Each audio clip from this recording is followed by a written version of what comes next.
Brighid's garden. Today I'm going to talk about how to grow food if you have not got any land of your own. And as you can see behind me, this is a bit of land that doesn't actually belong to us and doesn't really belong to anybody. You'll hear the cars passing. That's a road behind me, and I'm actually stood on another road here, which is the old road. So this road is no longer used. If you look the other way, you'll see down here it just leads into the trees. So there's a little bit of a verge in between the two roads, and we've claimed them. Claimed this verge. And we're growing potatoes, fruit bushes and various other bits and pieces down here. Now it is a bit more work because obviously it's not where we are every day, so we have to be mindful that other people could be passing, what have you, and also wildlife. We know that there's rabbits around and maybe some deer as well, so we have to be a bit more mindful of what we plant here, but it's definitely worth doing. And all we've done is we have put some carpet down and some cardboard and some black plastic and some weed suppressant, anything that we had to kind of suppress the things that were growing there already, which was mostly brambles and nettles and wild roses, things like that. So as that grows up, we'll be able to lift the mulch that we've put down and move it along. So eventually the plan is to take over more and more of this verge and add to our garden space. So if you've got no garden of your own, that's an option. You know, find some waste ground that's not being used by anybody. I mean, if you want to ask permission to use it, you can do that. We haven't. We've just taken it. Probably belongs to highways, but I can't imagine that they'd be particularly bothered about us planting some things here. And if other people come along and want to harvest from here, that's fine as well. Not an issue. So these are our potatoes, and some of them are under carpet and some of them are under cardboard. So this cardboard will rot down over time, and we just put some leaves on top, and as we put more and more soil on, we're just building the fertility of that ground there, although it is quite fertile already because there's lots of things growing here. So over here I did try planting some Jerusalem artichokes, but they didn't grow. So I'm going to try planting some globe artichokes this time. So I shall just dig a hole in that cardboard.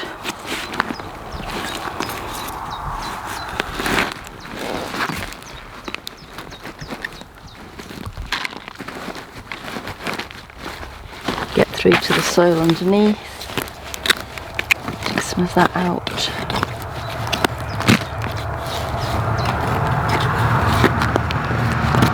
Now, this has died back nicely down here now.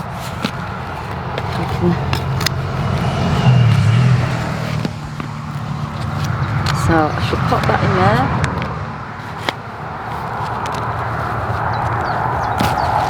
And hopefully the rabbits won't eat it.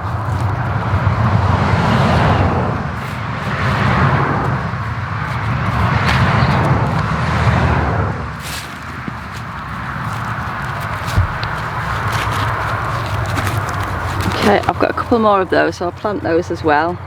And then in between I've started off some mullein, which is medicinal, so I'm going to plant that in between. Same again, just dig through the cardboard.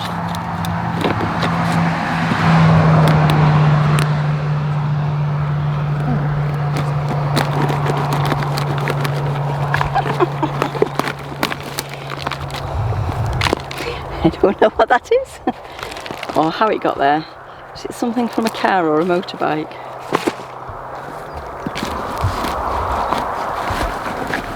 Very random. Treasure hunt.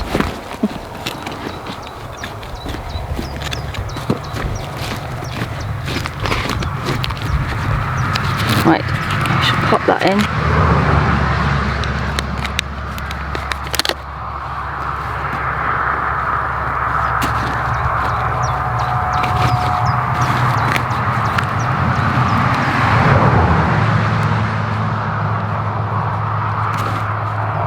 So the thing about guerrilla gardening like this is when you start, obviously, if we look around, there's all sorts of things growing, and obviously this was all growing here before we started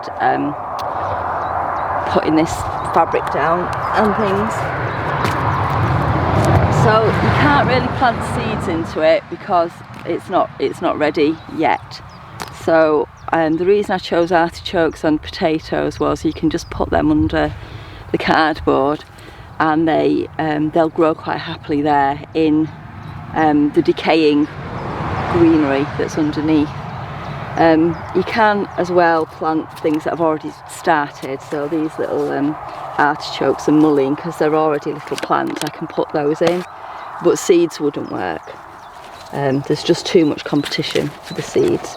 So you need to bear that in mind as well. You need to have somewhere really to start things off.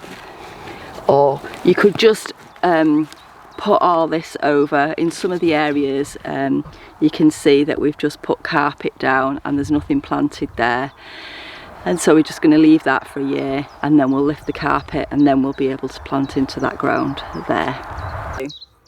So other things that you might be able to do if you've got no garden, I mentioned asking permission.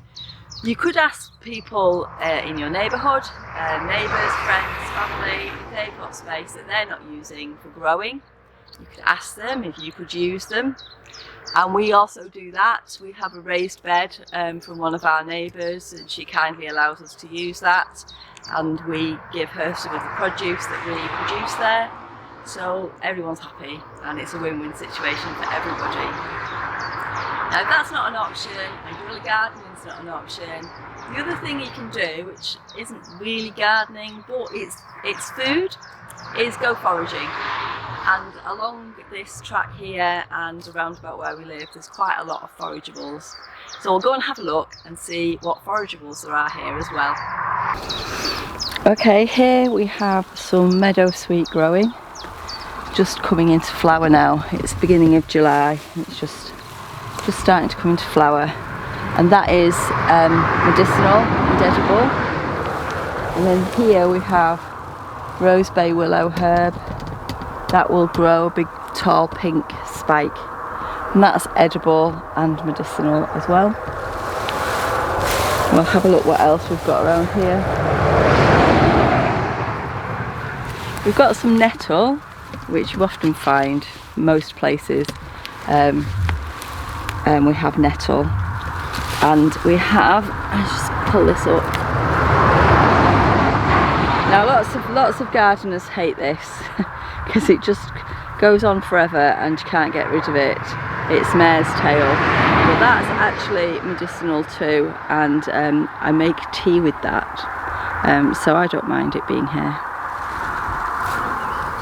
Right, we'll have a look and see what else we can find just nearby, and I've also got quite a few other foraging videos, so if you have a look through my channel you'll find lots of foraging videos, and I think there should be a playlist as well with all the foraging videos together if you want some more info on foraging. Right, just on the edge of our guerrilla garden, as we were putting things down, I noticed these growing, and this is actually angelica, wild angelica, which is medicinal, and you can cook with it as well. It's used as a sweetener.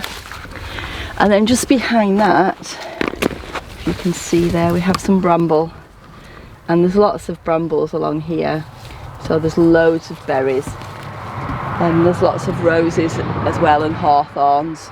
And this here is ground ivy, which is not actually related to the ivy at all. It's from the mint family, and that it does taste a little bit minty and makes a nice tea, and that's also medicinal and edible.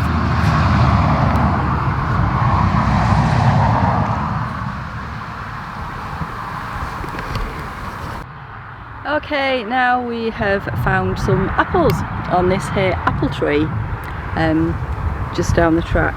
There are quite a few apple trees down here. That's probably the best one. Obviously they're not ready quite yet, it'll be September onwards. And there are eating apples and there are crab apples. Sorry about the traffic noise, we're right next to a road, but I make apple cider vinegar with the crab apples, and then obviously you can just eat or cook with the other apples.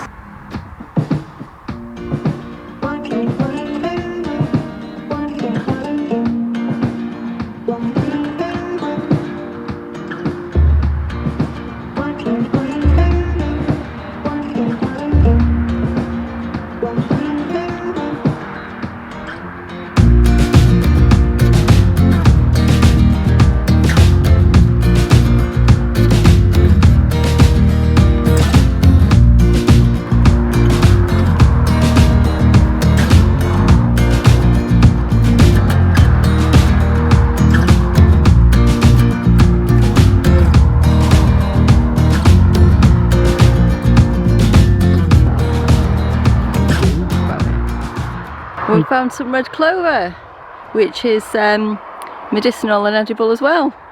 It makes a really nice tea, good for inflammation and helps you to sleep as well.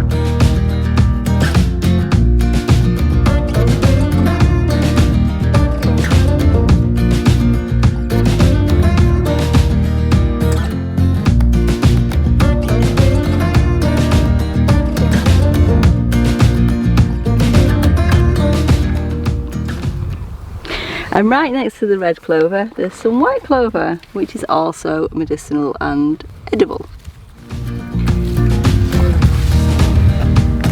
And you can feed it to your chickens.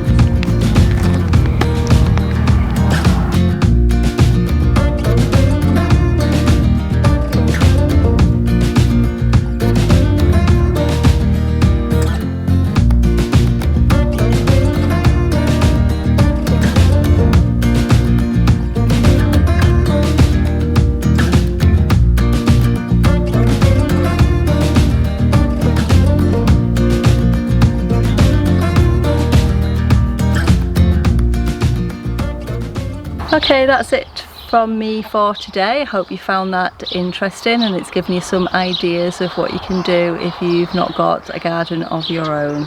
So thanks for watching and I'll see you again next time. Bye!